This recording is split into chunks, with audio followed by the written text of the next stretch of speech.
মহিউস-সুন্নাহ মাহমুদুল হাসান শাইখে যাত্রাবাড়ি হাফিজাহুল্লাহ তিনি মামুনুল হক সাহেবকে কেন চড় মারলেন? আসলে এ নিয়ে অনেক আলোচনা এবং সমালোচনা হচ্ছে। পক্ষে বিপক্ষে অনেকেই বিভিন্ন ধরনের মতামত প্রকাশ করছে। মূল ঘটনা কি সেটা চলুন আমরা জেনে নেই। সামনে ছিল ক্যামেরা, তাই মামুনুল হক সাহেবকে আল্লামা মাহমুদুল হাসান সাহেব বলতেছিলেন, এই মামুন, তুমি আমার আগে স্টেজে উঠেছ, ক্যামেরা যে সামনে আছে তুমি কি দেখো নাই? তখন মামুনুল হক সাহেব বললেন, হুজুর আমি কি করব, ক্যামেরা তো আগে থেকে এখানে ছিল। তখন শায়েখ মাহমুদুল হাসান হাফিজাহুল্লাহ মামুনুল হক সাহেবকে চড় দিয়েছেন এবং বলতেছিলেন, তুমি ওদের বললেই তো ওরা সরে যেত। এই নিয়ে মজা চলছে, ধমক চলছে, আসলে অন্য কিছু না। এই হলো মূল কাহিনী।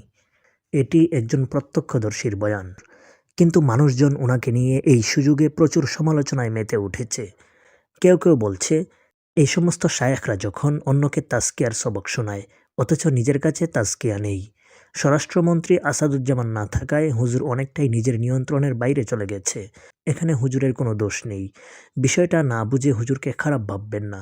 অতি দ্রুত চোর বাটপার আসাদুজ্জামান এর সাথে সাক্ষাৎ করানোর ব্যবস্থা করুন, না হয় সম্মানী ব্যক্তিদের সম্মান নষ্ট করে দিবে। 1866 সালে দারুল উলুম দেওবন্দ প্রতিষ্ঠিত হলো। 80 বছর পর্যন্ত সংগ্রাম চললো কিভাবে ব্রিটিশ প্রবর্তিত এই আইনকে উৎখাত করে আল্লাহর জমিনে আবার আল্লাহর আইন কিভাবে ফিরিয়ে আনা যায়।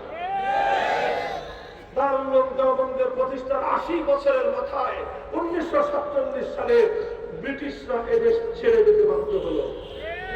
যখন ব্রিটিশরা দেশটা ছেড়ে চলে যায় তখন এই গোটা ভারতবর্ষে বড় বড় দুই জাতির বসবাস ছিল। অনেক জাতি ছিল কিন্তু মৌলিকভাবে দুই জাতি, হিন্দু জাতি, মুসলিম জাতি। তখন হিন্দু আর মুসলিমদের কাছে প্রশ্ন ছিল, এখন এই দেশটা